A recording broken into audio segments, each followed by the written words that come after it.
Hello and welcome back to this new esports arena. We are back here tonight and I'm joined by Joe here. How are you, Joe? I'm doing really good today. Yeah, I'm doing great as well. We are going to be playing some League of Legends tonight against St. Clair Academy.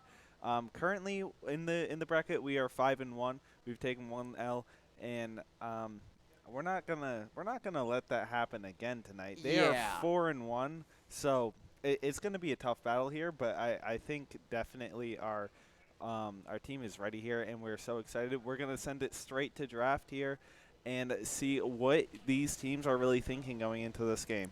I've taken a little peek at their OPGG, and I see a lot of Zach and Katarina, and already we're going to see that ban come out from SNHU. So, Oh, I'm surprised that Sea Monsters didn't pick that up first pick. Maybe to steal it away, but oh wait, they don't have first pick. Never yeah, mind. they're red side Yeah, this time. but Kane ban and Vex ban coming out. Casual against SNHU. Sea True. Monsters Yeah. plays Kane And really, the really Annie ban. well, Yep. and yeah, Annie for Toxic. Like he plays it so much. Yeah. He plays that champ a lot, guys. Like Yeah. And trust. he's definitely really good. Like he's in Diamond, but he like plays like a Masters player, Yeah, right? no. Grandmaster even. So, He's one of our better, like, best players. Like, everyone good. Everyone on the team's just great. But, yeah. and we're gonna see that Graves band and Yumi band come out from SNHU as well. I'm interested to see the pick here from St. Clair. It looks like Sedge. Pretty good. Sejuani can be flexed jungle support or not support Well, top, but I would like to see her in the jungle. yeah, I think jungle is a smart decision. It does take away SNHU's ability to play Maokai top lane, though, if they do actually try to pick that. So it could be flex top. But I'm surprised that SNHU actually didn't ban Katarina. Why do you think that? Um, I think that I don't know. I think it's kind of funny because they banned the Vex too, so they might be looking to play that Katarina, but it might just be kind of like an ego, kind of like let it through Yeah. kind of thing. I'm Well, like, wondering. I don't know. Toxic plays a lot of characters that, like, traditionally counter Katarina, right? He plays a good amount of control mages, so I guess so. Yeah, but I think I don't know if like Xerath or Lux. I think Katarina wins against that, Yeah, I would but think Xerath or Lux, definitely. this Sejuani, I Ooh. know Maokai is really good into Sejuani top lane and jungle, any lane, right? I think Maokai is probably a really good pick for Sejuani because he has what Sejuani wants to do, except better, right? He has that Yeah. anti-engage, he has that just full-on engage as well. It's just that Sejuani ult bit better, his ult now. And I'm wondering if we might see a pick come out from SNHU playing Maokai. I don't think we've really played Maokai in the jungle very often, but it Oh, could happen. Mumu. And That's interesting. yeah, the Mumu pick is pretty cool. That could be support, could be jungle. It's still Very, really undecided what these two champions are actually doing yeah, definitely. Oh, heck, until the heck. Okay, like, okay. So it's a three Sedge. junglers. It's a Sedge. Yeah, that's a very interesting draft. We got Sejuani top. We got a Mumu support, and we got a Hecarim jungle. Yeah, that's honestly a very interesting comp. Really picking the three junglers right at the start, but very good characters in general. Sejuani going top lane is a very interesting decision, but picking Trundle up for the ult it's such a good decision because it can just take away like anything that Hecarim can do and anything that Sejuani can do as well. Amumu less so, but still definitely a counter. Just because of Trundle's ult, and his Q also reduces damage, and that just completely murders Hecarim. Yeah, when you're in a fight and you get ulted by Trundle as Hecarim, Amumu, or Sejuani, you're basically just useless. Yeah. You get like hit by anything and half of your health bar is gone. Yep. So it is very devastating pick from SNHU into St. Clair's draft right now. But going into the second phase of bans here, we're gonna kind of target lanes that haven't been picked right now, mid and bot, and we see the Jinx ban come out. And Ooh, St. Clair's Victor. got the same idea here. They're going to play that or ban that Victor from SNHU. So Toxic will not be playing Victor, and we will not be seeing big numbers. Yeah, this might be a bad decision by SNHU to not pick up Victor early because they don't have the ability really to counter Katarina unless maybe Toxic plays Syndra. I haven't seen him play Syndra yet, right? We haven't really seen him play Syndra in this league. But I think behind the scenes info, insider tech here, Conair, the sub dude, right for the league team, he has been playing Syndra a little bit. Okay. So Yeah. that definitely a good counter pick. And banning Victor and Vayne, definitely good characters to really target out SNHU's AD carry. But SNHU also went Seraphine, which theoretically can be flexed to ADC if needed. But it would depend. Probably just going to be in the support role. Wait, But Teemo Hover as usual. oh, Always going the I Teemo thought we were Hover. just gonna go stone face. Ignore that. But we have to acknowledge it. Zaya coming out. Interesting pick. I'd say it's pretty good depending on who they play. I'd say it's decent into a Mumu. I think it's an interesting decision. Haven't seen the Zaya played really in this set, but picking up a Yasuo mid and a Ziggs ADC, probably, or a Ziggs mid Yasuo ADC.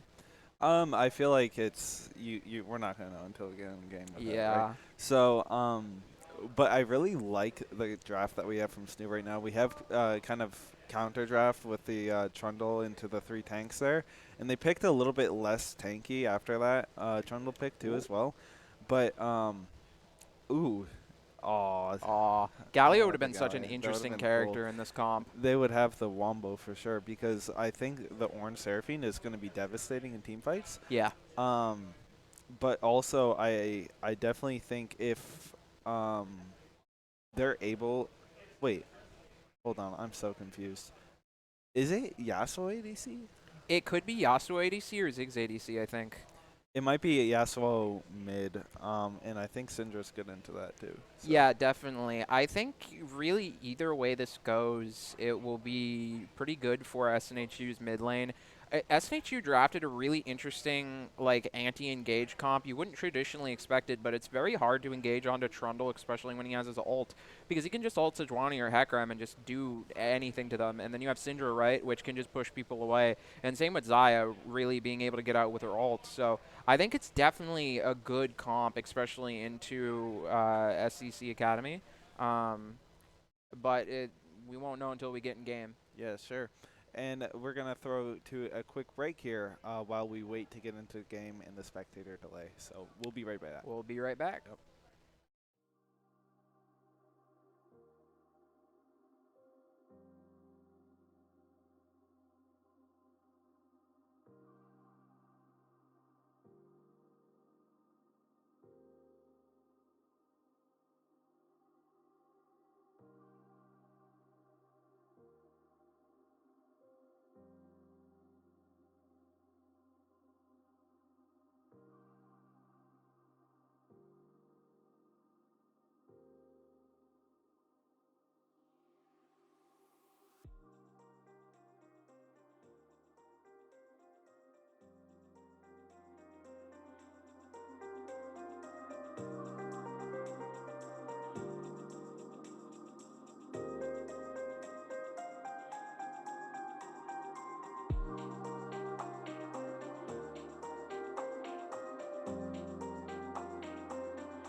What up?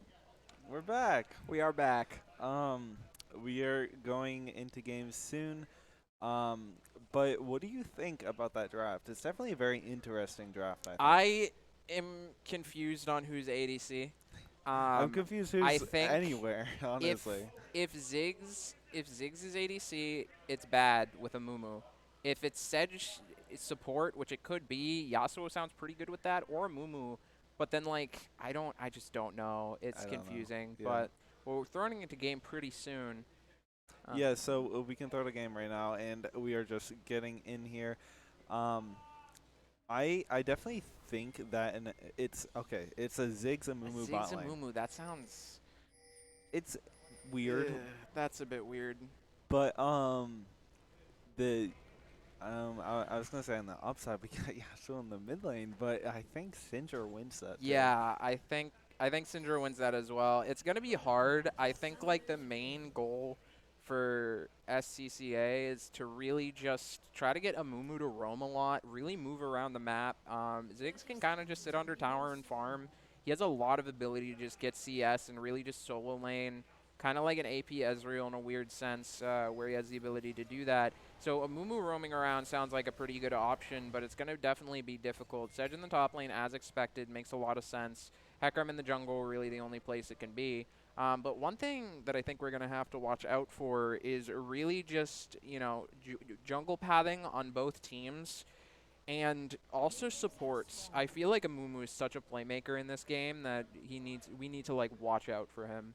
Yeah, Mumu could definitely get those roams out quicker than Seraphine here in this matchup. I feel like Mumu would also, if he went to the same lane Seraphine did, would turn out better in that Yeah. situation.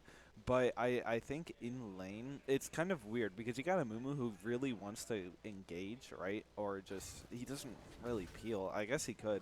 But then you have Ziggs who wants to really poke. So you'd expect something a little bit different.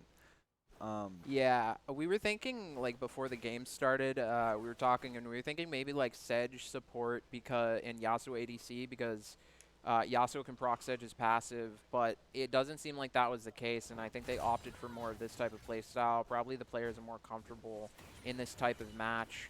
But in general, bot lane matchups go. I think at least at the moment, probably SNHU has the better bot lane. I don't know if they get pushed, but I don't really know how they die, which is the main thing. And Seraphine scales really well along with Zaya. So does Ziggs, but Amumu more of a mid-game character. Right, and we got that patch out with Syndra getting updated. So Syndra in this game is going to be a lot more late game oriented, I feel like. Yeah.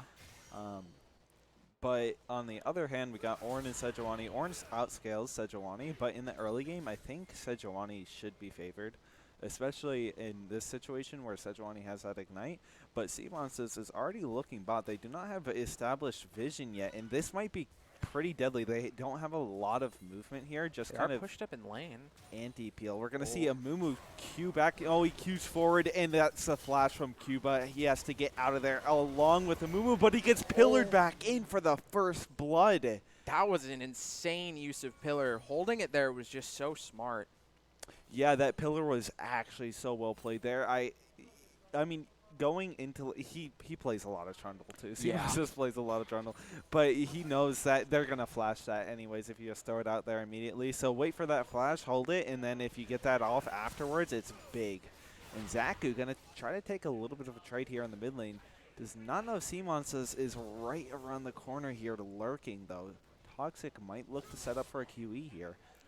Yeah, that would be very dangerous. Getting Syndra even farther ahead in this game would be like awful for SCCA's team comp because it's hard already with their champs because they don't really have scaling champs. They're more of an early game type of build, but if Seamonsters can get the scaling lanes ahead in this game, it's going to be awful. It looks like they might actually do it. It looks like a successful gank come out, flash under, but barely doesn't get the kill. Unfortunate for SNHU. Yeah, Zaku lived on very, very little health there. And Seamonsters had to back out there with the flash. In the top lane here, though, it seems like SCC has a little bit more prio. The Sedge is going to buy a little bit more space there with that early game. Zaku looking very low. His jungler might come here to bail him out, cut the losses, but he is already down 12 CS already. So Yeah, it's going to be really difficult, especially as Yasuo in this lane, but it looks like Toxic is unaware. He does have E up, so he could push the Hecarim away before anything bad happens. Uh, might have to waste Flash here, or ooh. might just die. This is unfortunate for SNHU actually managing to get that kill from SCCA. Very well played by the Yasuo, using the Hasugi at the perfect time. Yeah, I didn't even know he had that second stack up there. He got that knock up perfectly. And honestly, props to Cadster there looking for that gank in the first place. I think running around there was the better play than just bailing him out, getting that gold. And now he's caught up in CS too. He's got that assist. So he's in a pretty good situation right now. Oh yeah, definitely. One thing that we're gonna have to watch out for as well is just like CS differential. You know, Syndra has so much poke into Yasuo that it's going to be something to be very interested in. Yasuo is a very explosive character, though. You know, it's Sejuani in Yasuo, so Yasuo could run top lane, maybe get a quick ult off there for roam, or even run bot lane as well. Yasuo's pretty good with a Mumu as well, but they don't necessarily have as much scaling potential, so they really have to hope for these early game ganks and these early game kills. But it looks like a Mumu might have spotted out Seraphine, but it looks like Seraphine's just going to poke them down for right now. Yeah, Pancake just getting a little bit of that extra damage out because you are not going to get it out if Amumu engages on you there. You need to play this lane a little bit more proactively. Or they could just wait for CMOSs in this bush here that they just cleared with that pink ward. They have no idea that he's there. This could work out in their favor, but also Cadster is around here, around the corner, ready for that counter gank. He's pretty fast. They have this pink in the try too. He comes out into the bait. Cubra is going to get out of there. And the Mumu goes in, just getting bursted by Proma, though.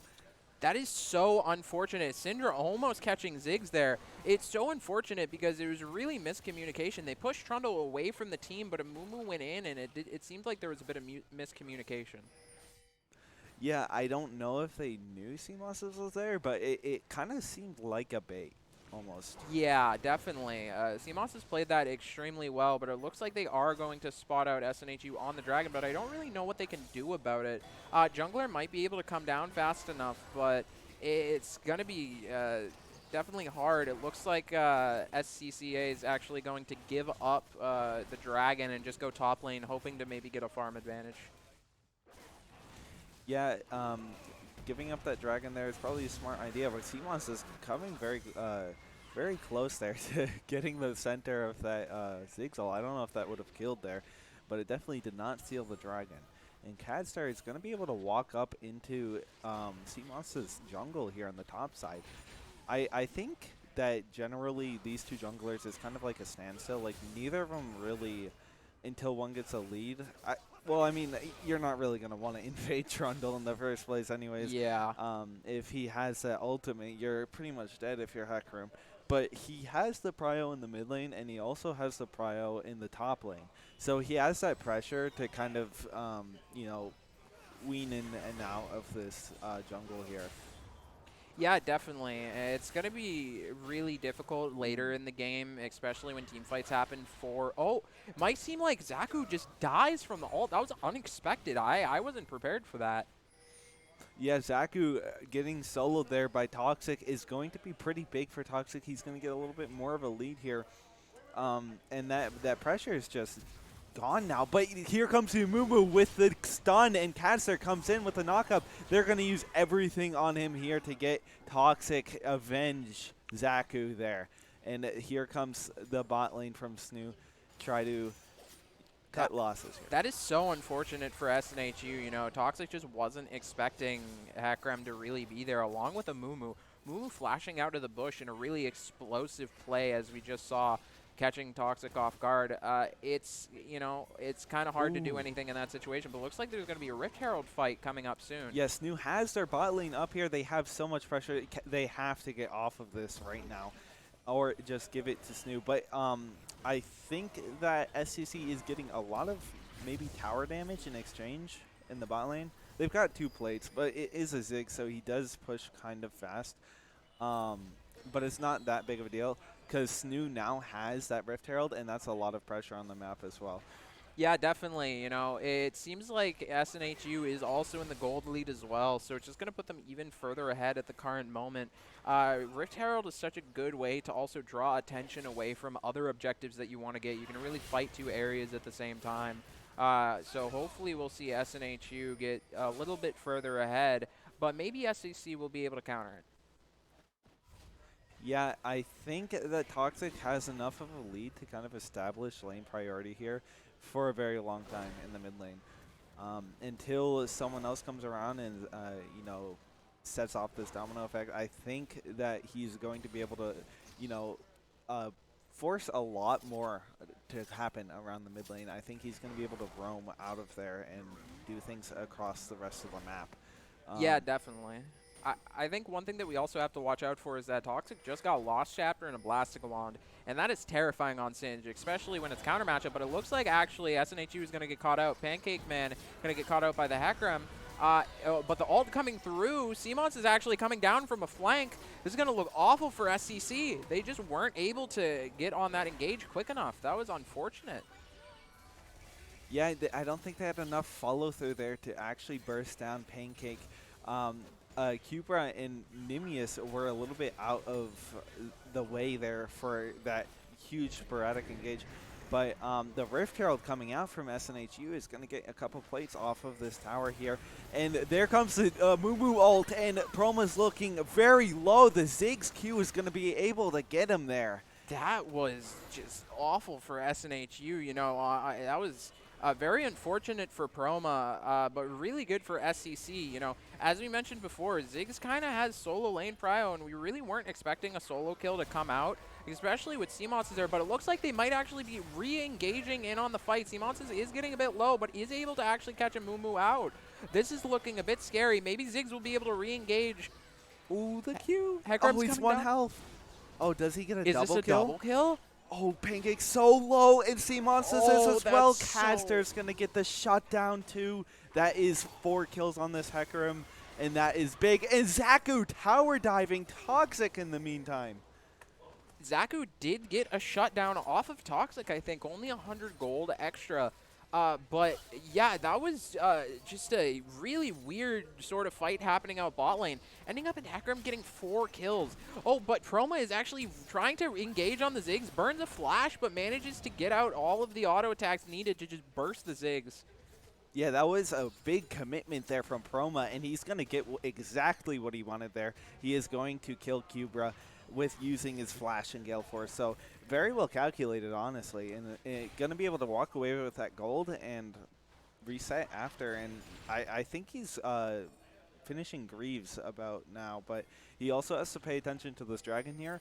Everyone's kind of gathering around. I think they might look to contest this. Maybe Cadster is backing right now, so I'm not sure what his plan is, whether he wants this dragon or not. But SNHU is definitely very posed to try to take this dragon soon. Yeah, Infernal's really good on SNHU's team as well, you know. Infernal on Syndra is such a terrifying option just because of that extra pop damage. Same with Trundle. Really everyone on SNHU's team benefits from it. But really the only person that's really good with it on SEC's team is Yasuo. So it will be coming through for SNHU. They do actually manage to spot out that SNHU is on Dragon right now, so there probably is going to be a fight. But it looks like SNHU is doing a good job walling them off of the choke point right now. Syndra just sitting there, but R'ing over the wall for the steal.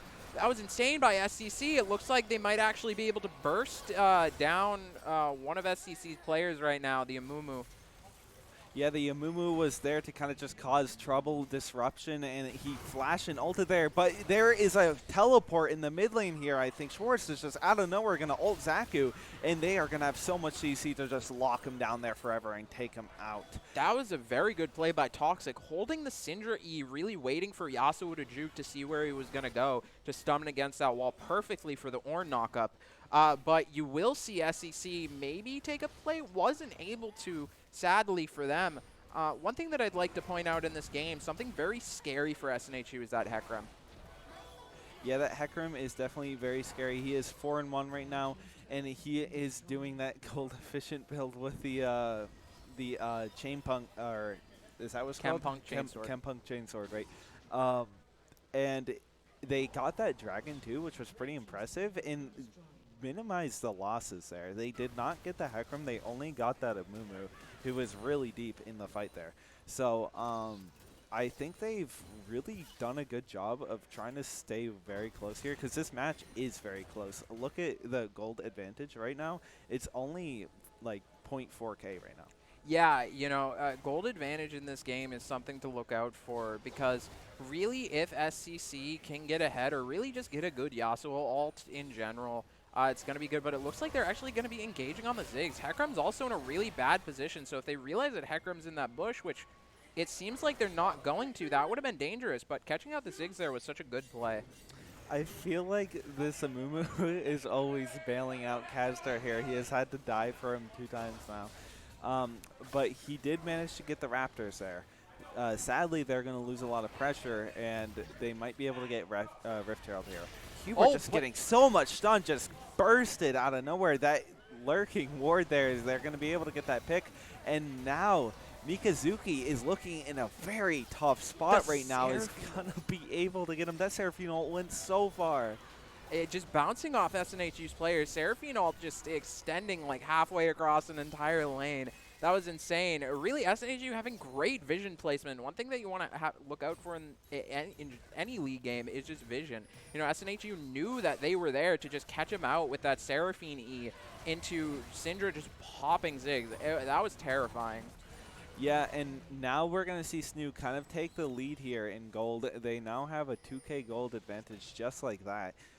Very, very fast. It can just happen in an instant, and that's kind of what happened. They managed to get a couple kills of Rift Herald, and I don't think SEC really had anything to show for it either. Yeah, no, they didn't really get any split map pressure or farm on the other side, so it was kind of sad. When Amumu got caught out in the red side there, it just allowed for SNHU to really go on that Rift Herald uncontested. I don't think SCC was even trying to fight it to begin with, but it just, Ziggs got caught out with that great vision placement from Pancake Man. That was unfortunate for SCC, but hopefully they will be able to come back. All of their champions are pretty volatile, as mentioned before, Yasuo. If Yasuo can get a big ult off, the fight's, you know, shifted in another direction. Only hard part about that is that Xayah's ult completely negates that, along with, like, Trundle ult and even Syndra E, so it's going to be difficult for SCC to engage, but if they do, it's going to be huge. Right, yeah, and Mikazuki's looking at a split right now, but 2 players from SNHU are coming down here. And there goes the Rift Herald. They're just looking for this tower. And Mikazuki has to back up, because I think this charge just kills it right now. And Simon has the pillar on him. He can't be slowed, but it sets up for the stun from Toxic, who is going to do a lot of damage. It's not going to be quite enough, though. Mikazuki's sent running, but it is not going to cost him his life. Trundle ult being burnt, but it kind of secures a Rift Herald second charge. So that was pretty unfortunate for SNHU to burn that Trundle ult. But hopefully, Amumu actually getting caught out, re-engaging with the ult, but his team just isn't there to follow up. Right, that was a good ult there, but there wasn't really anyone to follow up here. And Zaku is on the side lane right now, getting a little bit of gold. He is matching Toxic and Farm right now, but he might also be able to get that tower. SNHU doesn't really seem to mind right now. They have more important matters like this dragon up here. Schwartz is going to be able to contest this here. And you're not really moving an Ornn, right? Like he's an unmovable mountain. Ornn just has so much health and just so many abilities for peel and just stunning. But it looks like they're going to be doing a quick ult engage onto Toxic. Ooh. That is scary. The burn, and he's going to get the shutdown. Ziggs, just so much damage there. Exactly calculated that QR is going to be just enough damage to take out Promo there. Yeah, I missaid the name. Sorry about that. But yeah, Promo just getting absolutely just ulted on, like burning both Hecarim ult and Ziggs ult to get that kill. But the shutdown was so huge for SCC. If they can get more picks like this, they might be able to get back in the game. Yeah, and now they're kind of posing to get this dragon here. All 5 players from both teams are going to be around here, but they don't have ults on SEC side. And there goes the Sejuani ult. They don't really have a lot of fuel to work with here. I'm really curious what they're going to do. And there are 2 ults there just getting absolutely womboed. The windwall comes up. Will it be enough? Multiple players from SEC are looking very low here, but Zach's in the backline just wreaking havoc. They need a peel for Toxic here before he falls. And the Hecarim's doing a bunch of damage. What a close fight. Cubra is going to be able to do so much damage. Zach, who's still alive, and they're getting the dragon. Actually, Promo was able to steal that away, but it's just all out havoc right now. That was back and forth and back and forth. You really see Sejuani ult missing, and then Seraphine ult coming out, stunning the entire team, but then the wind wall and the Yasuo ult onto their team. It's just back and forth in that fight. Yeah, Zaku, well played with that W, is going to be able to take out the Ornn ult from kind of preventing all, it was a strike, right? It was a strike if that Ornn ult went through. All 5 players were Seraphine ulted, so they had the Wombo almost down there. And I think towards the end, Zaku and Cadster just wreaked havoc in their respective sides. Zaku was in the backside, and then Cadster was in the front line. Yeah, and Proma being able to steal out the Hextech Drake was so important. It looked like Yasuo might have gotten it because both junglers died at that point. But Proma able to steal it out with the Xayah E is so vital. Yeah, that's another cool part about Xayah. I feel like it's kind of like Kalista E in the sense that you can just kind of secure objectives. But Xayah also has those feathers, and Xayah can put down a lot of feathers to just kind of have that instant burst on objectives. Yeah, definitely. Really seeing all the play this game has been insane. Back and forth, as I mentioned before. But one thing that I'd also like to mention is that SCC has been down on kills like the entire game, but has been only like 1,000 gold down. It's something to actually look out for, really, for SNHU, because SNHU might think they're more ahead than they actually are. Yeah, they're going to place that ward again there, but they're not going to fall for it twice. Carefully clearing that ward out so that they don't get picked from kind of lurking picks or hooks or anything. So I think both teams are kind of just, fighting at a stalemate here.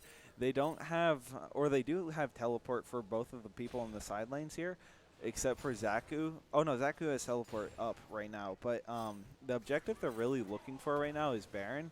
And I think in order to fight Baron, they might need a pick here. Oh yeah, definitely.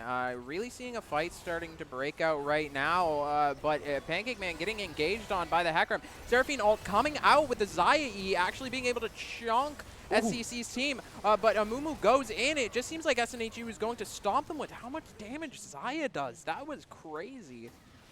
Yeah, they had so much damage coming out there, just kind of consistent damage. They were able to burst down Pancake Man, but Proma is also looking a little low, and Sejuani is still up, but Sejuani is going to opt to go to the mid lane here. And Cuber's taking a lot of damage from Toxic right now. Yeah, Toxic really plays a lot of characters that can kind of just blow you up. Syndra, Victor, as we've seen multiple times with the Victor. So it's something to look out for. One thing that SCC is going to have to be worried about is just how much SNHU is scaling right now. As we mentioned before earlier in the game, SCC probably has the better early game comp, but it's really hard for them at this stage of the game because they're going to be losing their momentum soon. Right, yeah, they're going to kind of, you're right, they're going to kind of lose momentum here, but I do think Ziggs also kind of scales into the late game here. Mikazuki is looking to be in a very, very tight spot here. He's going to have to Q out of there, but Schwartz is already covering that. He has the QE and the knockup, and Mikazuki is going to fall to Toxic there. Trundle Ornn, one of my favorite combos. Really being able to just use Trundle Pillar into Ornn E is such a devastating matchup. I'm surprised Trundle didn't actually gank top lane with Sejuani not having flash earlier, but using that combo to the best of its ability at this stage of the game. Yeah, they definitely made a very nice pick there, and they're going to be able to push this bot lane right now. I feel like they need some kind of answer to this, and I don't think pushing mid will be that unless they get a pick off of it. Zaku, also in the side lane right now, is looking at that inhibitor. He could possibly trade inhibitors if they have this pressure in the mid lane and no one's able to contest it. Yeah, they do have TP up, so they could recall pretty quickly, so this isn't necessarily a huge threat. But Pancake Man just throwing out the ult really to just stall. Pancake Man having to burn Flash, though, But they're that's on sad. base right now, and the teleport from Zaku comes out. He's not going to be able to get that inhib. They threatened to end, so he's not able to get that inhib. I really like the macro that's going on right now, but now they're going to have to rotate towards Dragon, and I think they cut them off here. But also the people at base are too slow to be able to do anything with it. So it's just going to be a standoff here, and they're going to have to contest 5v5.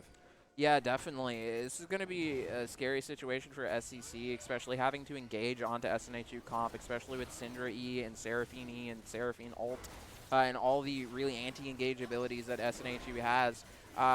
But it looks like SNHU might just burst down the dragon quick enough, but the Zig steal with the ult, that was crazy. Yeah, Ziggs is going to steal that ult, putting the two dragons under their belt there, and the SNHU just has, a big knockup from Toxic there, and the pillar on Cadster, he's going to look pretty out of position right now. Yeah, that was honestly very well played by SCCA, really knowing that Ziggs ult can just blow up objectives like that. That was very well played by them, giving them sort of an advantage in the game. One thing that I would like to mention is that even though they're 10 kills down right now, they are only like 4K down, which isn't as much as we've seen in previous games. So they do have definitely a chance of coming back if they can get a good Yasuo ult. We've seen fights go back and forth and back and forth. So SCC is still in the game, so SNHU can't really think of this as a free win right now, but they might be able to just get like free farm at the moment. They're having to back off with Baron, but getting that pressure on the map was so vital. Right, they lost that or ran out of Baron there, and they still have this bottom inhibitor down, so they have some pressure. But right now, I think both teams really are just looking to kind of farm up on their carries. So this Ziggs, if the Ziggs, he can't really hit any more power spikes right now, but the Yasuo definitely can, based on how much gold he has right now in his pocket.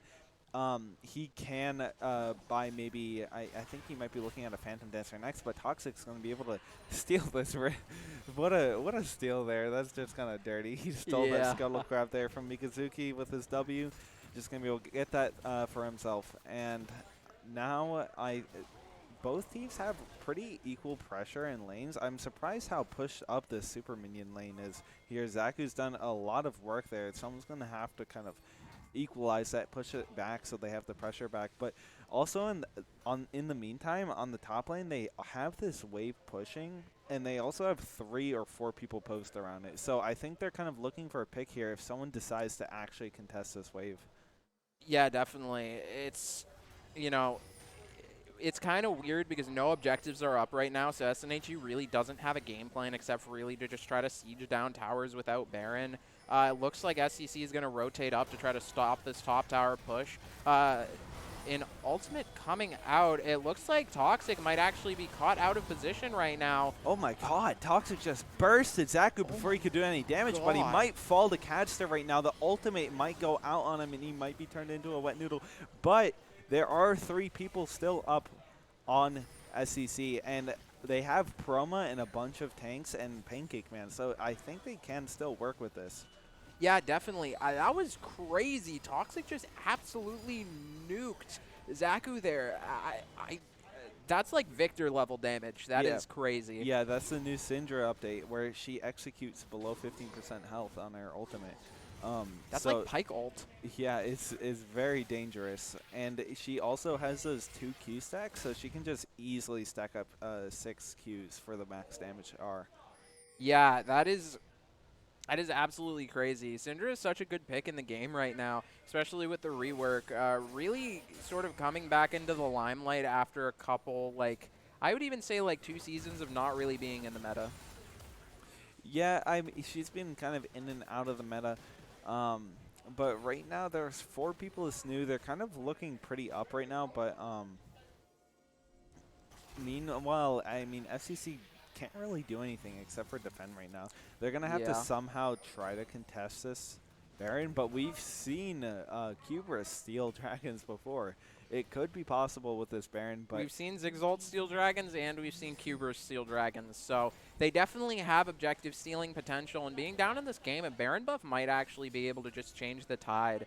But it's going to be really hard to engage onto SNHU's team with all of the, oh my god, the ult coming out, absolutely catching them, just Cubers off guard completely. Just SCC didn't really have, or were prepared for that engage at all. Yeah, that ult flash there coming out from Pancake Man is going to be able to take out Cadster, and Nemius is also going to fall trying to bail him out there. Keeper's looking for the steal, and he's not going to get it this time. But now he's kind of out of place behind enemy lines right now, but they're just running. They're just running to this bot turret. They want it so bad. They could just turn on him if they wanted. Yeah, one thing that I'd also like to look out for is that Infernal Drake is up. And SCC does have advantage on it, but they might actually have to back. They might lose a turret off of this. Even if Sejuani does this, they're going to lose a lot. This is such a scary situation, such a difficult place to be in when you have 2 inhibitors down. Luckily, it isn't mid, though, which is the easiest to push from, but it's still so much pressure on the map. It looks like SCC will be able to pick up the Dragon unless Orange steals it, but I don't think he was quick enough for that. Yeah, they traded that top inhib for a 3rd Dragon on SEC, so they are now on Soul Point, which is kind of dangerous with that Hextech Soul. But also at the same time, they are up 7k gold, so they deal a lot of damage. I don't think that the Hextech Soul will matter that much, but it's definitely a scary thing to look down the barrel of Hextech still. It could close the gap pretty quickly for SEC. Yeah, definitely. I would say that probably Hextech Soul is better on SNHU's team, but they do have Yasuo and Hecarim, which benefit from it a decent amount. But yeah, really any objectives, high-level objectives like Baron, like Soul, like Elder Drake can just change the tide of a game so quickly. And SEC isn't down too much. They're still in the game, so if they get something crazy, they might be able to change the tide. But SNHU just looks like they're solidly in the advantage. Yeah, SNHU definitely has a really big advantage here, and they know the lanes that they're walking down here is going to be bot lane. They really want this inhib, and SCC's kind of split right now. The pressure is really adding up from SNHU. They got that top inhib that Mikazuki has to tend to, and now they got the bot inhib, so I'm really wondering what SCC is going to adapt with here, because recently, or in the past, they've kind of just been trading or trying to trade with splits. We've seen Zaku almost at their inhib tower and in the top lane, but now with these 2 inhibs down, it's gonna kind of restrict where SEC can actually go. Yeah, definitely. It's going to be hard. They're in a sticky situation. One thing that I'd like to mention is that SNHU actually got an inhibitor turret down early in the game, so that's going to make pushing even easier, especially with this Baron buff. If they're able to just siege down the center, it's going to be almost impossible for SCC to come back from this, so SCC is definitely going to have to look for a fight soon, or else it's going to be too late. But the Syndra damage almost completely bursting Ziggs. Oh my god. Yeah, Cuper's looking very low there. He's going to have to go back. He throws the ult there to kind of clap back, but it's not going to be able to do a lot. And that ult is kind of wasted. Catster is a little stuck here. The pillar's going to push him on the wrong side there, and he's going to be able to get out of there. Now people on SNHU are looking very, very, I mean, they just kind of need Baron to close this game out. They can't close it out right now, but... And the ult is going to go out on Pancake Man. Zaku's going to get the ult off, and the Zonius has popped. The Ornn ult comes out, but is immediately blocked by that Yasuo W. Always got to look out for that. Caster is going to be able to shut down Toxic. Now the backline Proma just bursting Zaku with that E. Zaku has enough lifesteal to barely live, and he has that Zonius. The front line is getting shredded. SNHU completely split in that fight. Is going to lose that one. They just got caught so off guard by that Sejuani ult. We really haven't seen it had that pick potential like we mentioned earlier, but that is such a powerful tool in SCC's ability. As we mentioned before, they're going to really have to make a miracle play like they just did to get somewhat back in the game. They are pushed in on all lanes, so they do have to push all of the lanes out. But it keeps them in the game for enough time to maybe be able to do something. They are at Soul Point, so maybe they'll be able to hold out long enough, but it's doubtful. Props to that Sejuani ult there, just from downtown, gonna snipe Toxic, force him to use that Zonius. It's just been over and over, I feel like SEC's been able to catch Toxic or someone in the backline out of position, or not really Yeah. out of position, just be able to actually force a fight onto that person from the position that they're in, and they don't really want to be there. And after that, I feel like just the front line kind of gets split with the back line. We've seen Zaku just shred through Promo and Pancake Man Yeah, multiple definitely. times. I think we need to see a little bit more peel onto those players from SNHU. Yeah, if you catch SNHU off guard, it's going to be really hard for them to do the counter engage. It's not as easy as just pressing Renata ult, but it looks like they are Ooh. going to get caught off guard and just absolutely bursting down Nimbus. Yeah, Nimius just not expecting that. Walking into a dark jungle, it's not always the best thing, but you're gonna, I mean, walk solo in there and don't really have the vision to kind of see what you're walking into. He's gonna get bursted down by Toxic there, and Mikazuki's gonna have to throw his ult in order to try to stay alive here. The slow from Sejuani's passive is gonna come in clutch there, but he's gonna have to queue out there, get out of there very fast. I don't think the Trundle ult was used, but it's on a very short cooldown. I don't think it really matters there.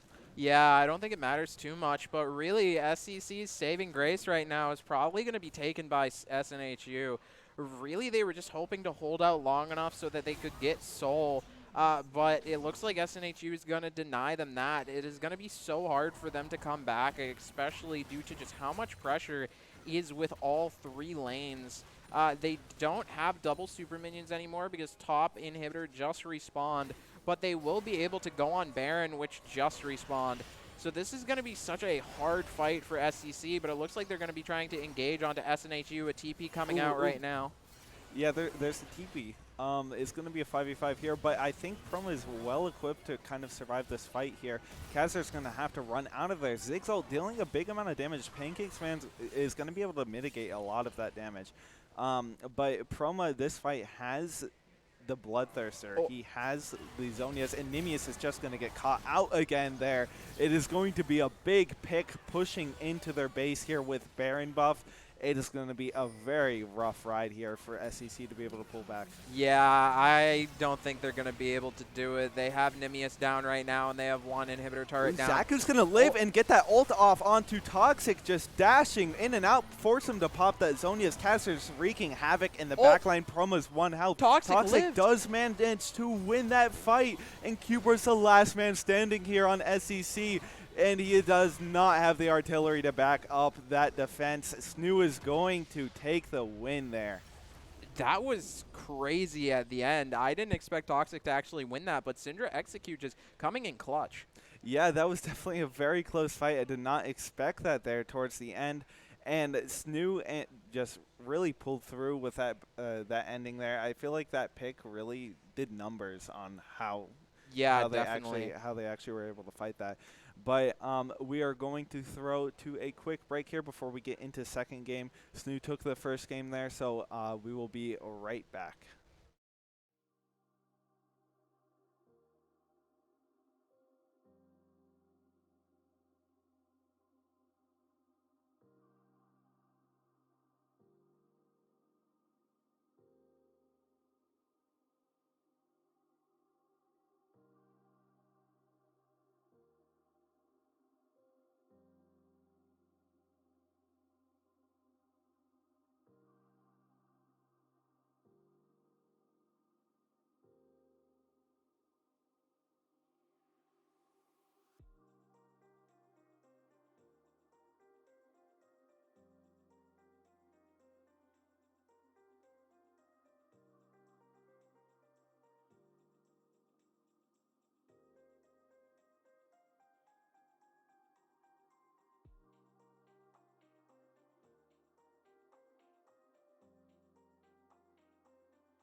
Hello and welcome back.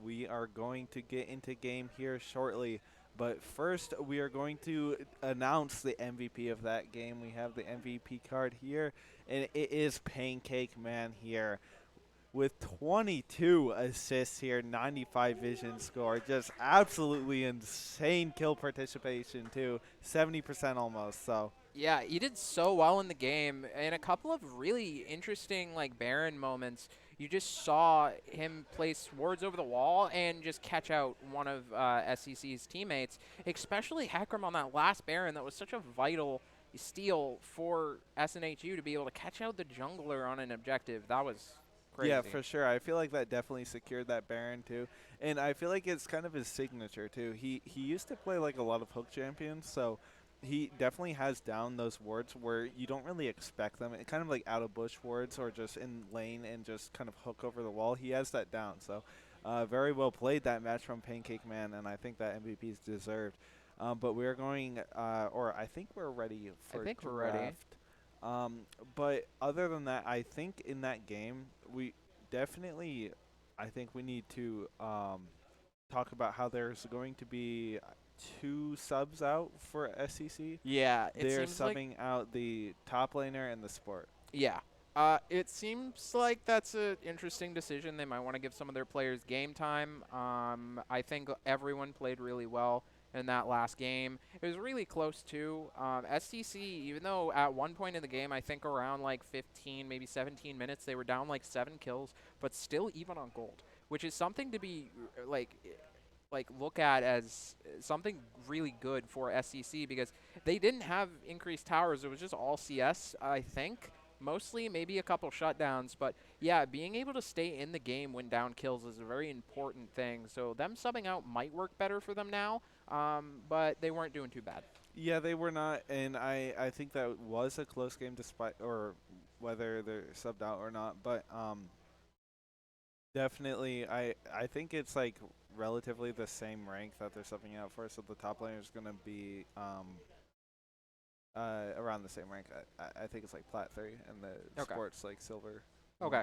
So we are ready for a draft, and we are going to get straight into it here. We have first bans out for both teams. We have the Zach and Vex band out from both teams here. Zach Man's interesting.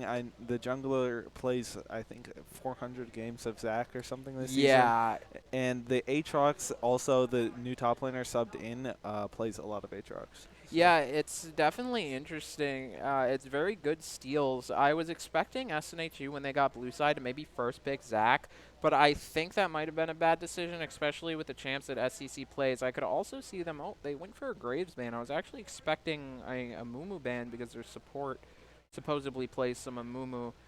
But it looks like they're just SCC is going to be going for the same bans.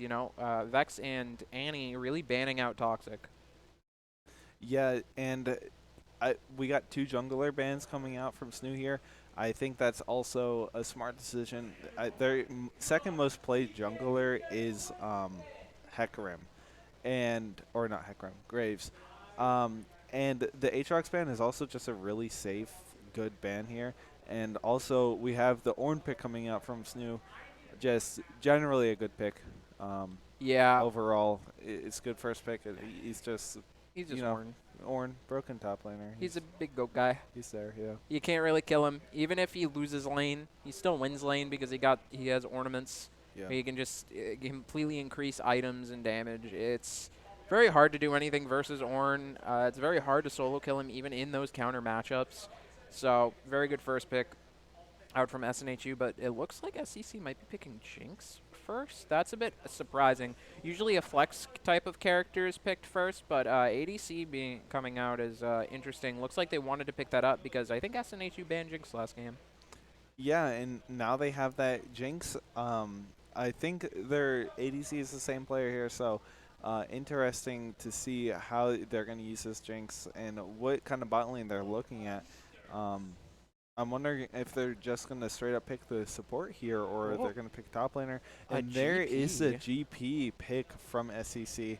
Gangplank is kind of even into Ornn in laning phase. The late game Ornn, I think, is a little bit more useful. But now SEC definitely has to pick a little bit more engage or tankiness with their support and jungler picks, because the picks that they have right now is just straight up damage, right? And they're looking at a very Oh, late Pike. game kind of damage. Oh, a Pike. That's very interesting. I'm excited to see this Pike pick come out. Hovering Teemo as usual. But, like, one thing No, that I'd I like, think they're locking the they're Teemo this time. locking in Yeah, Teemo. I think Oh, they that'd be planned. great. That'd be awesome. Yeah, they planned on locking the Teemo and running it ADC this time. Oh, ADC Teemo with Pike. Whoa, Yeah, that's like see, crazy new meta. there Yeah, it is. there it is. Yeah, coming out. But one thing that I'd like to mention is a game that SNHU actually lost earlier in the season was completely due to Gangplank. Because Gangplank just absolutely exploded SNHU. They ended up taking that series, I believe, but they did lose one game to a Gangplank that just absolutely bursted their backline, if I'm not wrong. Yeah, So, a single barrel in a team fight is enough to completely turn the fight there. So, yeah. I mean, it really depends how it's played, really, because the gameplay can provide as much as an Orin can. I mean, I always say I think Gangplank is the most broken character in the game when played perfectly, Yeah. because he has those barrels. So He it's hard. It's always hard to play around. He's a glass cannon that has the ability to escape from crowd control. CC, that's a very, very helpful character. And with being able to pop characters from long range, you know, Gangplank one barrel is going to pop Pike. You know, it's going to pop Senna. Not Ornn, but we'll be able to chunk Ornn out. Seeing a Syndra ban come out, they're really targeting Toxic right now. As mid lane wasn't really picked up, probably a good idea to ban it out. Looks like SNHU did ban out Silas, which makes a bit of sense. They did play Katarina, but it seems like Toxic's pretty confident in countering it. Victor is open, however. Oh no, Victor was just banned. So, yeah, I wonder if Toxic's going to pick up. I'm not sure if we've seen anyone else. Maybe Galio's coming out, because we did see the Galio hover before. But banning out Katarina is definitely interesting. Maybe Toxic's going to try to play Xerath or Lux, one of the other characters that he's known for. One thing that I'd like to mention with SEC's team, though, is that they are, I would say at the moment, more late game focused. Jinx the Lulu is scary. Yeah, And yeah. Gangplank, just popping Senna Pike is something to watch out for. Senna scales really well, because she's an infinite scaler, but Pike's more of a mid-game character because later in the game, once you have full items, like, Pike doesn't offer a lot of utility, and by that point, he just doesn't have as much damage. Like, he can Prowler's Claw E through a team, but doesn't have a lot. J4 coming out for SCC is so good because in these, what we've really seen over the past couple series that we've watched is that you have late game laners, and you have a jungler that is early game that can get the late game laners ahead. And this Yeah. is what SNHU has really been doing for all of the series so far. And we see SCC pulling that out. So I wonder how SNHU's going to counter. Obviously, Xerath, one of Toxic's only other champions that at least we know of coming out. So I wonder what CMOS is going to pick for jungle. Yeah, I mean, he has that Xerath. I wouldn't say it's one of his only other champions, but it's the Cassante hover from SNHU. He Rammus. comes out tomorrow, and the Rammus pick, the see all, oh, there's a Kali cover. Oh That no. that is a little bit scary. Seeing what Zaku could do with Yasuo last game, I'm wondering if Ari? maybe if what he's, I mean, whatever he's going to pick, I'm excited to see how he plays it, because I thought that he played Yasuo pretty good into that team. Yeah, Zaku was one of the better players that we saw on the team. He was really bursting down the back line, like catching SNHU off guard whenever there was like a rogue Sejuani ult coming out. It was Zaku who really followed it up and split SNHU in those couple team fights. So it's scary to look out for. SEC on paper has the better team comp, but I'm interested to see the Rammus. I've been hearing some rumors about C-Monster's Rammus. Oh, have you? Yeah. I've been hearing some rumors. They looked at me when Rammus was picked and were thumbs up and in the back. Really? Yeah. I'm excited then. I can't really see that far with these shades on, so A bit dark. yeah, it's a bit dark, and I can't really see that far anyway. So I got bad eyes, so. yeah. All right. Well, definitely an interesting draft. I'm looking forward to this game, and I think it could go either way, really, because you got the late game from Yeah. SEC, and you got kind of a similar late game, a little bit more early game from SNHU. So I'm wondering how this is going to actually pan out. And we're going to throw to a quick break before we get into game here. So be right back.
And we are back from that quick little break there. We had a little bit of a pause, I think technical difficulties, so that's a little bit of longer time there than you usually expect for that pause. But what do you think of this game so far, this draft that they've drafted? So I have some insider information. Oh, you do? I do. Chroma is going to be playing the Pike. Ooh, okay, that's exciting. So it's fasting Senna, farming Pike. Okay. I definitely did not expect that, but definitely I think Proma has like a lot of games on Pike, so I'm excited to see his Pike come out here this game, and we are ready to go right into game here. I think it's starting up soon. So yeah, here we are on the Summoner's Rift. I'm excited also about Zaku's Akali. I'm wondering how Yeah. he's going to play this, but also we've seen Toxic Xerath, and it's actually disgusting. So I wonder how he'll fare into his Xerath. I got confused for a second because of the Senna skin. I thought they were playing Rel. I was like, huh? When did Yeah. Rel would get picked up? But Yeah, those high noon skins, they got horses, so. looks like, oh, they're going for a bot. Engage with maybe Pike hook? Ooh, this is scary. If they actually get off a nice kill, this is going to be really, really good. But showing early, oh, the flash. Getting flash out of Jinx was actually really vital right here. Pike has E, so I think that was totally worth it. Yeah, I would definitely say that's worth it because really what SNHU wants to be looking for in this game is to probably be going bot, right? Because I don't think Jarvan can kill Ornn, even with Gangplank early. So I think really going for these bot ganks to really minimize the damage bot lane and maybe even get SNHU an advantage is going to be the best, especially because farming Pike just has an insane mid game, right? He doesn't get gold from his ult anymore, but Senna's gonna scale so quickly with Pike ults. Looks like a little bit of poking coming out in the mid lane, but nothing to worry about right now. Yeah, I mean, you could go two ways. You could play into the GP here for their top lane, but then you're kind of leaving the Jinx and Lulu that you drafted in the dust there. So I feel like it's probably better to play with the Jinx and Lulu and just let the top laners do their thing there. And so I think that's also the way that SNHU is going to play here. Oh They're gonna no! Oh play for no! The but level Toxic. 2. Oh, he's going to read that flash. Toxic is going to burn there. Zaku getting first blood. That's sad. That is so unfortunate. Getting first blood on Akali is probably the worst case scenario for SNHU, but it's the best case scenario for SCC. Akali is one of the major damage threats here because they don't have a lot of AP on the team. So Akali is really the only solo AP and really the only big counter to Rammus. Obviously, Gangplank has true damage, but AP coming out is going to be so vital. And Akali can also completely assassinate Pike and Senna just with ease. So getting this Akali ahead is very dangerous. Hopefully Toxic or Seamotzes can maybe get a gank out on Zaku to even things up, hopefully, to mitigate some loss. But yeah, that's definitely scary. Very Yes. well played. It's kind of weird because I think Akali really gets her, like she's actually able to trade in lane around like level 4 because that's when her Q goes a little bit lower on mana or energy. But I think that trade in the early game there, or before the minions even crashed, definitely swayed in favor of Zaku to enable that gank there from the Jarvan. Yeah, level 2s are very scary because you don't expect them, and they're not really too bad for tempo. Especially on the mid lane, Xerath was just pushing really far up. It was unexpected, really. I don't think Toxic expected it, but maybe a counter gank coming out from the Jarvan. Rammus is in. Looks like Lulu is pretty low, but Jarvan might be getting caught out. Had to use Flash to get out. Looks like it was just some trading in the bot lane. Yeah, but counter gank there is going to exchange a couple of summoner spells there in the bot lane. And nothing really coming out of it. Seamoss is going to try to get that Scuttle Crab there, but Caster has the smite up for it, and he's going to take it for himself. They have the Prior on the bot lane, and the W goes out on Cuber, but Promo's looking pretty low here. They have the slow and W. He's going to have to hop in this bush here to heal back up a little bit. Yeah, this is definitely a scary situation for the bot lane. But another mid-Jarvan gank not actually being successful, though, which is extremely lucky for Toxic. He's able to just absolutely poke out Jarvan, though. Jarvan was actually got a tower shot on him. Right now, though, what I'd look out for is really just where the Jarvan is on the map. I feel like Vision is one of SNHU's best friends right now. That was a pretty clean E there in the invis. Toxic being able to just pinpoint Zaku's position even in that W there. Yeah, Ward coming out, spotting out the Jarvan. Jarvan just kind of has to recall there, and Gonna, Zaku recalling might be able to cancel it. The back. He's going to cancel the back. A He lot of does. time wasted there. He does on the minimap, just barely able to see it. Right now, it does seem like Senna Pike has the push, which I'm not really sure who wins the spot lane, who really gets shoved, who doesn't. But hopefully, like, one of SNHU's win conditions right now is getting Senna ahead, because eventually Pike's going to fall off.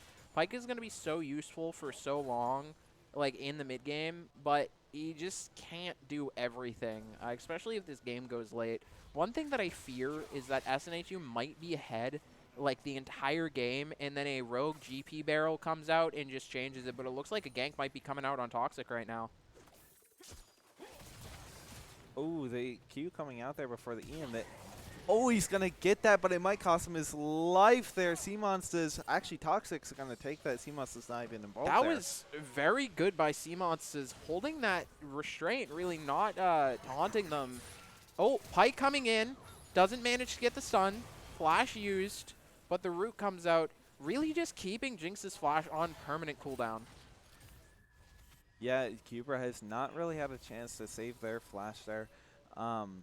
But I definitely think that there has been a lot of mid-presence in this game, and now is really the time for that to be happening, because the Dragon's coming up. Soon the Rift Herald's going to become up in a minute and a half, so I really think that these two mid laners have to kind of use what they've gotten so far. Toxic's gotten a kill, Zaku's gotten 2 kills, to kind of sway the map pressure in general going into this mid game, because SNHU definitely has, I think, a better mid game than SCC. Oh yeah, definitely. I 100% agree with that. I think only SCC pulls in. Oh, the E hook coming out, and Rammus is there to maybe it was a little bit too late. That's unfortunate, but banning or getting Lulu's flash there along with exhaust as well. That is very good for SNHU, being able to pick up vital summoner spells before the dragon. Deep wards coming out from SCC though, but it looks like this might be a devious Jarvan gank. Yeah, it does look like that, and Sea-Monsters is down at his Crux there, but nothing's really going to come out of it. Cadster is taking a lot of damage from Toxic right now. If this was solo queue right now, I wouldn't be surprised to see Toxic saying, "Why are you camping my lane?" in all chat right now. Yeah, definitely. Cadster has been playing around mid a lot right now, and they have that bot prio though. So I'm wondering if they have, or SEC doesn't, but SNHU does. And I'm wondering if SEC is going to use that pressure that they have built in the mid right now to kind of sway the direction that bot lane is going right now. Yeah, definitely. One thing to be really wary of, though, is that Pyke is even on CS with Jinx, which is not normal. That's definitely not what should be happening, but because SNHU has had prio over bot lane for so long, Pyke's actually even, which means they're on, you know, even on gold, and by the end of the game, Pyke is going to be up on gold. He is going to get Senna up on gold and going to get his team up on gold 100%. Well, that is how fasting Senna works. It kind of enables Pyke to be able to just free farm, because Senna just has so much poke. She's effectively an ADC. Yeah. And it's going to be a scary situation for SCC in a couple minutes coming into the mid game. No dragon has been taken right now. Good pokes coming out from Toxic right now. You might be looking at the ultimate, but Zach is just going to get out of vision here. Not going to really take any chances. Yeah, definitely. I would not walk back into this lane. I would not, but it looks like he might be going for a 0 to 100 right now. Ooh. Toxic did burn cooldowns. Yeah, that was his cooldowns. He still has his ultimate though. Yep, there's his ult. He's gonna have to. Ooh, just barely. He's on actually 1 health there. He's so low. That's so low. That's honestly scary. Zaku could get killed at any minute. You see Seamots is in base right now, but Toxic does have wave prio, and Zaku's probably going to have to back, which might give them prio for a dragon fight, or even a bot gank. Yeah, Zaku really just gonna be able to, in the end, get that minion wave that he greeted so hard over. And he's gonna get the back too. Both mid laners resetting here, and they're going to be able to, well, actually, Zaku's not even gonna reset. The teleport's coming out from Toxic. He has the abilities and more damage ready on deck. Zaku's gonna have to get out of here quick, but now they have the prio for this dragon setup. So I'm really wondering how they're going to approach this. If they're going to kind of shift their focus towards the top lane right now, or if they're going to just start the dragon while, well, they know they have the ward down there. So I'm really wondering how SCC kind of trades this out, because I don't think that they're going to be able to contest this dragon. Yeah, if I were SNHU right now, I'd be a bit scared. Jarvan's Ooh. obviously down in bot side, but SNHU knows they're there because of the Dragon Ward. So Seamonsis is completely ready for this Dragon gank. It's really whoever pulls the trigger first. Oh, Pike Hook actually missing. Vital cooldown wasted. It seems like Jarvan's actually backing off, though. Xerath is rotating down behind Dragon. Scryer's Bloom was hit. Ooh, they so might be shifting their focus here on Toxic. He has the EQ, but in the meantime, Seamonsis is going in a double knockup on both the bot laners. Execute's coming out from both sides, but Toxic is going to fall in the meantime to this Akali. They have 3 players to these 2 here from SEC, and that is going to even out the kills in the game so far.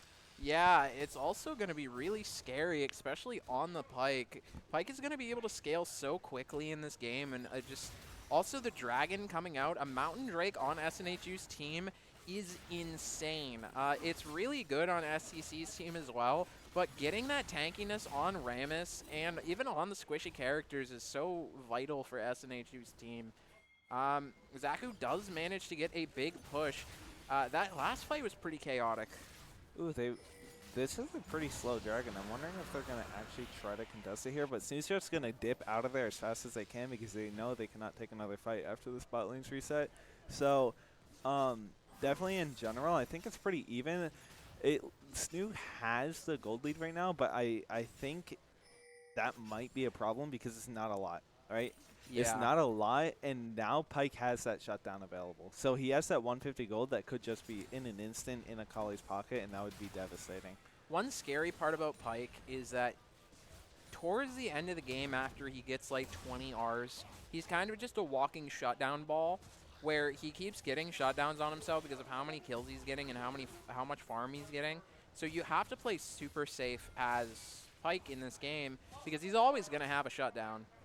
It's going to be hard. Yeah, it might be hard, and Catster's going to trade out that pressure, but Seamonsis with another gank here. He's going to be able to take out the support here, and Chroma getting another kill with an execute. Yeah, it's also one thing to mention is that it's giving gold to his teammates as well. So right now you do see SNHU up only 1 kill, but up like 1,000 gold, probably mostly from the Pike. Rammus really just coming into mid lane to relieve pressure, allowing Toxic to get the push and most likely back. Looks like he might be staying though, as he's not down too much mana. Right, but Zaku might look for the reset here. And in the top lane, meanwhile, both laners are even and not a lot of turret damage on either side here. But Gangplank does have that Essence Reaver out, and Pancake Man looking for a little bit of a roam here in the mid lane, covering Toxic here in case Zaku wants to go in. Skittles is going to be able to match that.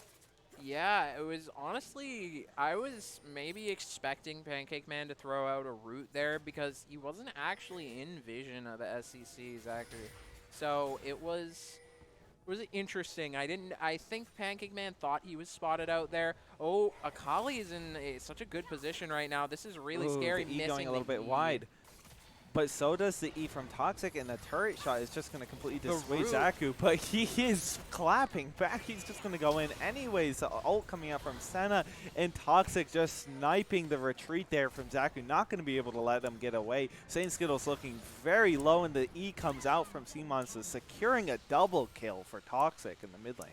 Yeah, as we mentioned before, SNHU kind of just has full dominance. Oh, Pancake Man might get caught out with the flash EQ from Jarvan, just shutting him completely down. But it looks like their jungler is actually going to be caught out. Exhaust coming through. Rammus definitely has enough CC to get this. EQ is not able to come out in the Pike ult. securing the kill. Yeah, and that is a big turn of events there for SNHU. They're going to have so much gold now. They have a 2K gold lead on SCC. So I feel like the lead that SCC kind of developed towards the early game there with the plays in the middle lane there, I feel like haven't really amounted to much yet. Yeah, as we mentioned before, SNHU is going to have advantage in the mid game. It's really just if SCC can survive the onslaught of pressure, because Gangplank is going to scale. Gangplank has futures market, has the second most gold right now on SCC's team. So he's going to be constantly scaling up this game, and is just going to be able to probably just keep getting Pyke shutdowns over and over and over again. So it's a scary position, but the Rift Herald is coming out mid. It looks like Toxic doesn't have a lot of help. It looks like SNHU is rotating up right now, but all 4 players from SCC are currently mid under the tower. Ramus is going to ult over, maybe being able to get a good that taunt. On Cooper. That is so bad. He's going to take 2 turret shots here and just instantly fall. C-Monster's getting the gold for that one, and they're just forced to back off here as the teleport comes out from Schwartz, denying that siege on that middle tower there. Were they able to get platings, or did they fall right before that crash? There was no platings during that crash. They didn't really get much off of that. They got a little bit of turret damage. Yeah, that was honestly really bad for SCC's team. Looks like Xerath ult is going to come out, trying to just poke down that Lulu, hopefully to get a kill, but didn't look like it came out. But Ornn might be able to get something here, predicting the flash, getting the free flash out of Gangplank, but it's just kind of a wet noodle fight. Like, there's not much going on top lane right now, but SNHU is poised to take the dragon at the moment. Yeah, and this is a huge wave. It would be a shame if Cubra missed it, and they're going to tower dive him, hook him into that Q, and just decimate him. And now he misses that wave, and Chroma gets a kill. That is bad news for Cubra there. Oh, yeah, 100%. Oh, I don't even think C-Monster's was planned to cancel Jarvan there, but that was so unlucky for SCC. Jarvan just got canceled. Lulu gets pulled over the wall. Pyke ult coming out a bit early. Looks like Senna will be able to pick up that kill with the ult. Akali is able to get the shutdown onto Pyke, but they might be able to kill Zaku here. Zaku gets taunted. Jarvan does go back in. Zaku does waste stopwatch. A TP coming out from top lane. Gangplank is going to be coming down. Shut down by Toxic right now. It looks like Gangplank's just caught out. TP coming out a little too late. That's so unfortunate. They might be able to get something with his final barrel, but it looks like Toxic is going to be able to pick up a triple kill in this fight. Yeah, I definitely think that, I mean, in general, that was just a weird play. Yeah, it was a bit odd. I don't even think C-Monster is meant to cancel Jarvan EQ there. I think that was just a really weird interaction with Ramus. I think Jarvan just got canceled before he got onto the flag, meaning that he didn't get the stun on Ramus. I'm not exactly certain, but it was very unfortunate from SCC because even though they got that Pyke shutdown on Zaku, which is the best player to get it, Gangplank did actually teleport down, putting him pretty far behind and letting Ornn basically get lane kingdom right now, taking the entire top tower. And as we mentioned before, Gangplank is one of their scaling factors. It's one of their win cons, and having both win cons behind is not good. Right, yeah, Gangplank has that gold, and he also has the Parley passive, but I don't know. I feel like he would have been better off if he had his ultimate up during that and just ulted and did not TP. Yeah, I would have agreed with that. I think it was kind of a misplay to TP down at that moment. I think it was really a last-ditch effort to try to save that play. As, you know, Akali did get the shutdown, so it looked like it was going in SCC's favor. Just the positioning wasn't really beneficial for them. But SNHU will be able to pick up objective advantage. This is looking very hard for SCC to come back, but as mentioned before, SNHU is or will get mid-game pressure. They will be up a lot of gold just because of how many Pyke ults are going to come through, but it looks like they're going to spot out Rift Herald and actually contest it. SNHU might just be able to get this for free. That is unfortunate. Might come out on St. Skittles, and it does. And the E will go a little bit wide, but that ult will not, and it's going to get him and his team a lot of gold there. Another Pyke coming out on Caster. He cannot be stopped. The taunt coming out for a second. E almost going to connect there, and the exhaust might buy him enough time. There's 5 people here from SNHU. Not really a number of people you want to be fighting a 2v5. Yeah, this is honestly really scary. SNHU's chase is just so crazy. Bike ult into over the wall. Like, he didn't use flash until the very end there. It looks like they might actually be re-engaging back onto the jungler. That's, like, terrifying. SNHU has such mid-game dominance right now. It's going to be so hard for SEC to come back. As we were predicting before, really, Gangplank has the ability to turn this game around, but it's going to be hard. I didn't necessarily think SNHU would have this much of an advantage, so SEC is going to be down, but they do have a crazy late game. It's just, will they get to that point? Yeah, for sure. SEC does have a good late game here, but I think SNHU's mid game, it's exactly where they want to be right now. And they also have such a big lead right now. It's going to be Yeah. hard for SEC to come back. And 5,000 also, gold. SNHU really knows their limits here. They played around that tier 1 like it just didn't exist. Yeah, Right, like they definitely. had the Rift Herald coming out, and they were gonna dive anyways, even if the Rift Herald wasn't coming out. I think so. They just chased him into the jungle, and they knew their limits there. They had all 5 players, so really well working as a team there. I feel like they've improved from last game. Yeah, definitely. Being able to chase down SEC's team is very vital. Just being able to push your lead as far as possible. You know, we see this sort of developing throughout League of Legends in general, where the higher rank you are, or even, oh my god, that was just landing all 3 ults from Xerath, just completely taking down the Jinx from half health. That's the toxic signature there. Just ulting someone and taking them out of the next fight here. Now they have that timer, right? They have 20 seconds to just do whatever they want, really. And Jinx is not getting anything during that 20 seconds. Yeah. Jinx only looking at 1 item right now is looking a little bit bare bones. Yeah, definitely. Michael, Uh-oh. oh, this is a scary situation, especially for Zaku. He doesn't have, or he does have ult. Yeah, he's going to ult Will out be there. able to ult out, but so many cooldowns were wasted to, like, for this next fight coming up. You have ult coming out, you have Lulu flash down. Actually, you don't have too many as much as I thought, but yeah, this is really scary. Oh my god, the damage from the Xerath is just insane. Oh. Rammus is just going to come out and just allow Toxic to get another kill. This is such coordinated play. This is insane. Xerath does have scaling. I just didn't expect him to do this much. Yeah, Xerath definitely does a lot of damage, especially after he builds that Shadow Flame. He just has the pen that he just kind of shreds those squishies with. So now they are really in the position to be able to do this Baron kind of uncontested. They have vision. I'm wondering if Kazster is going to go for the steal here, as SEC has been able to pull off some pretty impressive steals. Really, that's their only play right now. It's going to be so difficult to come back if they don't do something. They have to just hope for a miracle play, really hope that they can just get the Baron down. A control ward coming out from the back. It looks like SNHU might be backing off of the Baron to try to re-engage Oh, there's here. a TP. That's a TP very coming far forward out. TP from the Ornn. Is going to be able to buy a lot of pressure here. And the Baron kind of reset there for a second. Zaku coming around the side, but they have vision of him. They know he's here. He's going to be walking straight into Proma here, who's going to be able to stun him and execute him. That was a dirty combo. Pulling Akali into the orange stun to just cancel Akali's ult. That was dirty. SNHU is going to have almost entirely uncontested Baron right now. It's going to be so hard for them to get through the Ornn. Just doing so much damage in the back right now. He does go in for the last-ditch play. Rammus was able to get the Baron. It looks like Toxic is still going in. It might just be able to, oh my god, just able to destroy the Jinx. This is insane so far. Toxic is playing out of his mind. Yeah, Toxic just completely decimating on the Xerath here. I think Solitary was able to buy or get a couple towers there, maybe. Maybe I wasn't really keeping track, but they do have 2 towers now. And SNHU in turn doesn't really need to reset here.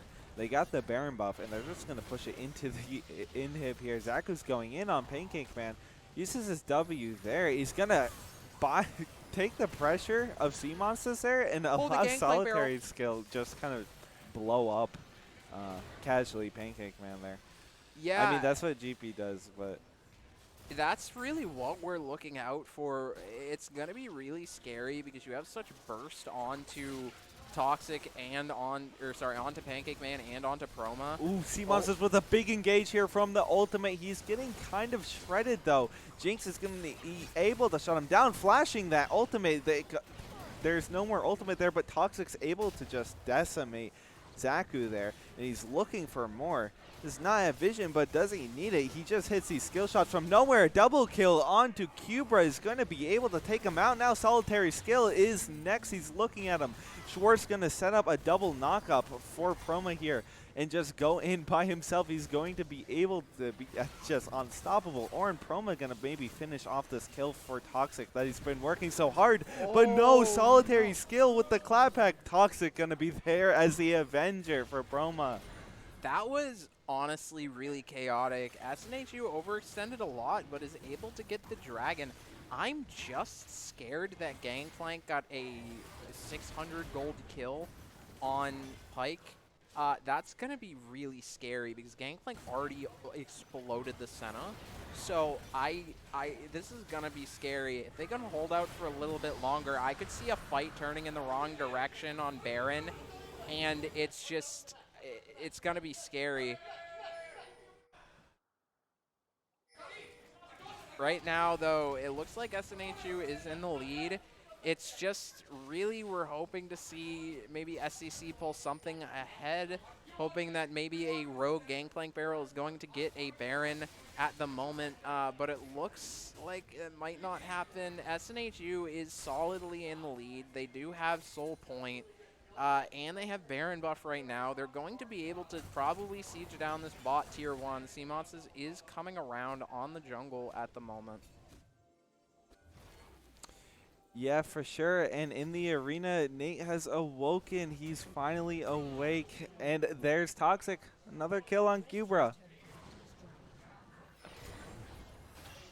Just, casually. He just gets to, that's his signature, is he just ults before a fight, and he's able to buy so much pressure just taking someone out for so long there. That's crazy. Having that aim is insane. And even though SNHU doesn't have Baron, they're just going to be able to siege this down.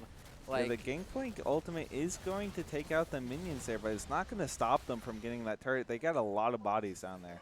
Yeah, definitely. One thing that I'd actually look out for right now is just how ahead Gangplank is. He is 50 ahead in CS above any of SNHU's people. He got a 600 gold shutdown. He's basically having top kingdom right now. He has 2 kills. I'm going to be looking out for these barrels in a bit, but Toxic also is going to be exploding all of SCC's comp. So it's kind of a battle of who can explode each other harder. Like, it's just nukes coming out from both sides. Really, no objectives are up right now, so it's really just a game of farming and minimizing damage. SNHU really has to hope that they can keep their lead up right now, because letting anyone farm on SCC's team is scary, because SCC in the late game has so many better characters to counter this team. It's scary. So hopefully SNHU can do something soon. Really just looking to farm right now. They're kind of huddling around top side, maybe hoping to get this top tier 2. Yeah, I think what they're really looking to do is kind of close the gap that they got in this gold, but SNHU is going to try to stop them from doing that. They're going to push this top side here. It's really the only tier 2 left up, but, Solitary Saint Skill's just going to get caught out there along with Cubra. They have the vision there, and Zaku's looking to kill Toxic here. He has the ult, and it is going to be enough to take him down there, but now he's in a pretty bad situation, caught between a lot of players of SNHU, and same with Cadster. They do not have vision of him yet, but they are now they got free reign on this top tier too, so. Yeah, definitely. It's honestly, Holly got 1,000 gold shut down in this game. It seems like they are able to, I think in gold, they're actually up in that fight. Weirdly. Only 2 of their players went down, but that 1,000 gold shutdown was crazy. And the Gangplank being able to take this objective bounty. Yeah, I think, honestly, surprisingly, that was a very good play from SCC. Yeah, They did manage to make a little bit of gold back there. They are kind of on their way to kind of closing that gap there, but it is still a 4K gold lead from SNHU. It is a lot of gold. And Yeah. mainly what I'm looking at is I don't think Jinx really has enough damage here. Yeah, no. She's got the recurve, so she's got the team fight, but she needs an Infinity Edge now to be Yeah. actually viable in team fight.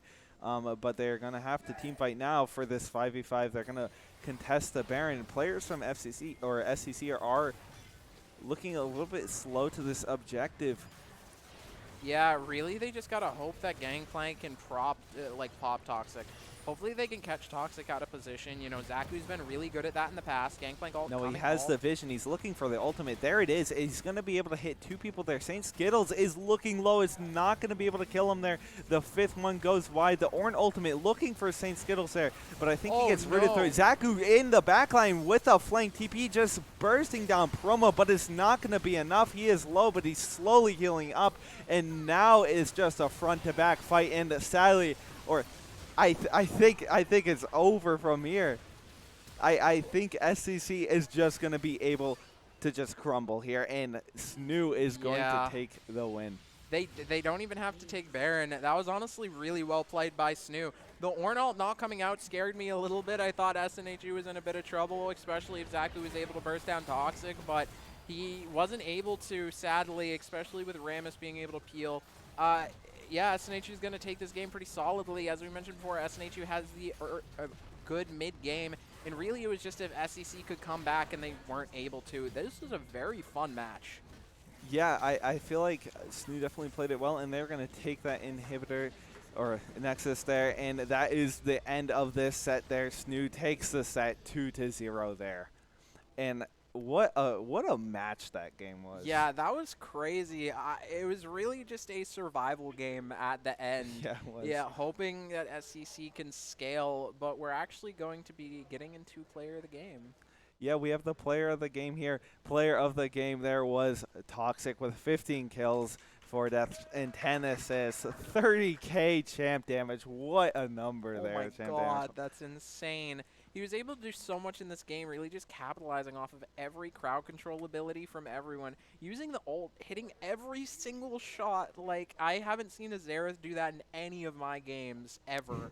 He has been able to play this character so proficiently and just keeping people out of a fight before it even starts. Yeah, that's his signature there. He takes someone out of the fight, usually the support or the ADC, and it's just basically a one fight from there. Yeah. So if you're able to get that ult out, because it's kind of an awkward ability to use in the middle of a fight there.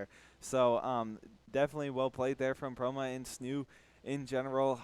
Wonderful set there. I loved every second of it. So we'll be back tomorrow with some Rocket League. But before that, make sure if you like this stuff, check out our socials. It's SNHU Esports across all of them. It's Twitter, Instagram, TikTok, I think. And we have Granite State Grind, which is coming up on the 13th. I think it's the 12th. The 12th? We were wrong last stream, by the way. We said the 5th, but it actually got moved back a bit to the 12th. You can come down, play Smash really anytime you want, have a great time with the community, and just have a blast. Yeah, and sign-ups are open now. It's open to the public, so you can come down and play with us. It's we're going to all be there. It's going to be fun. So yeah, it's going to be real fun. Yeah, so that's going to be a wrap from us, though. Make sure to be back here for tomorrow for Rocket League. We're going to be casting that, so that'll be fun. And besides that, we got nothing else. Yeah. So, yep. See you later. See you later. Have a good day.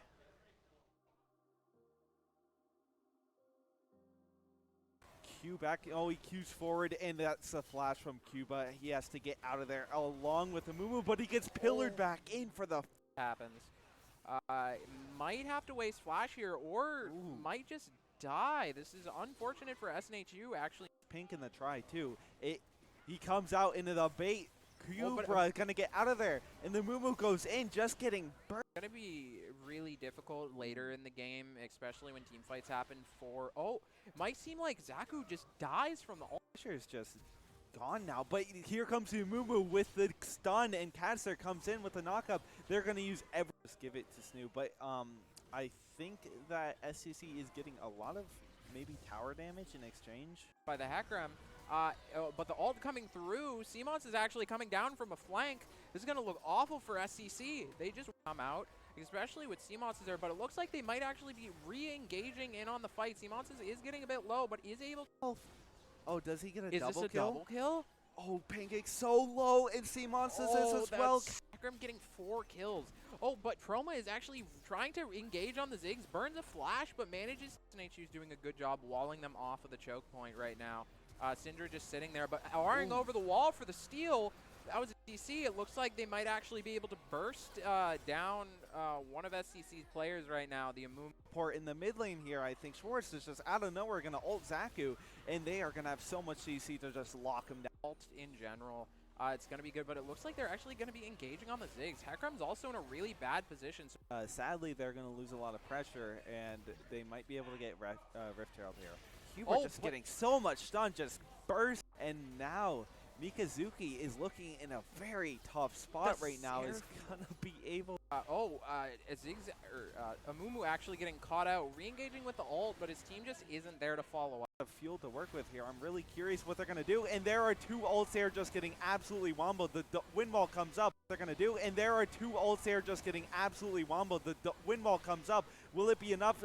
Multiple player havoc. They need a peel for Toxic here before he falls. And the Hecarim's doing a bunch of damage. What a close fight. Cubra is going to be able to do so much damage. Out with the Xayah E actually being able to chunk SCC's team. But Amumu goes in. It just seems like SNHU is going to... Looking to be in a very, very tight spot here. He's going to have to queue out of there. But Schwartz is already covering that. He has the QE and the knockup. Team with all of the... Oh my god, the ult coming out. Absolutely catching... Cuber's off guard completely. It's gonna be really hard for them to do the counter engage. It's not as easy as just pressing Renata ult, but it looks like they are gonna get caught off guard and just absolutely. Bloodthirster. He has the Zonias, and Nimius is just gonna get caught out again there. It is going to be a SNHU is gonna play here. Oh They're gonna play for the no, the level Toxic. 2. Oh, he's gonna read that flash. Toxic is going to burn. Q coming out there before the EM. Oh, he's going to get that, but it might cost him his life there. C-Monsters on Toxic. He has the EQ, but in the meantime, C-Monsters is going in a double knockup on both the bot laners. Execute's coming. Yeah, it might be hard, and Catster's going to trade out that pressure, but C-Monsters Reku, but he is clapping back. He's just going to go in anyways. The ult coming out from Senna and Toxic. Toxic just sniping the retreat there from Zaku. Not going to be able to let them get away. Saint Skittles looking very low, and the E comes out. Shutting him completely down, but it looks like their jungler is actually going to be caught out. Exhaust coming through. Rammus definitely has enough CC to get the tower. Rammus is going to ult over, maybe being able to get a good that taunt. On Cuber. That is so bad. He's going to take 2 turret shots here and just instantly fall. Huge wave. It would be a shame if Cuber missed it, and they're going to tower dive him, hook him into that CC. Jarvan just got canceled. Lulu gets pulled over the wall. Pike ult coming out a bit early. Looks like Senna will be able to pick up, but they might be able to kill Zaku here. Zaku gets taunted. Jarvan does go back in. Zaku does waste stopwatch. A TP coming out from here. Zaku gets taunted. Jarvan does go back in. Zaku does waste stopwatch. A TP coming out from top lane. Gangplank is going to be coming down. Gangplank just caught out. TP coming out a little too late. That's so unfortunate. They might be able to get something with the final. That is unfortunate. Might come out on St. Skittles, and it does. And the E will go a little bit wide, but that ult will not. He bike ult into over the wall. Like, he didn't use flash until the very end there. It looks like they might actually be re-engaging back on T. This is sort of developing throughout League of Legends in general, where the higher rank you are, or even, oh my god, the damage from the Xerath is just insane. Rammus is just going to come out and just allow Toxic to get another kill. There for a second. Zaku coming around the side, but they have vision of him. They know he's here. He's going to be walking straight into Proma here, who's going to be able to... Was going for the last-ditch play. Rammus was able to get the Baron. It looks like Toxic is still going in. It might just be able to... Kind of shredded, though. Jinx is going to be able to shut him down, flashing that ultimate. There's no more ultimate there, but Tower does not have vision, but does he need it? He just hits these skill shots from nowhere. Double kill onto Cubra is going to be able to unstoppable. Orin Proma going to maybe finish off this kill for Toxic that he's been working so hard, but no solitary skill with the clap hack. Yeah, for sure. And in the arena, Nate has awoken. He's finally awake. And the side here is really the only tier 2 left up. But, you know, Solitary Saint Skill's just going to get caught up. Q back. Oh, he Qs forward, and that's a flash from Cuba. He has to get out of there along with the Mumu, but he gets pillared back in for the... Happens. Might have to wait 5.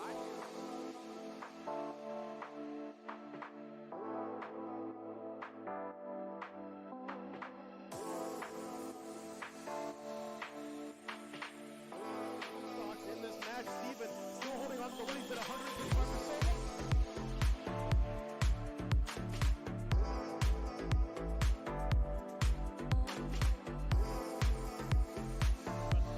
Marshall Peach.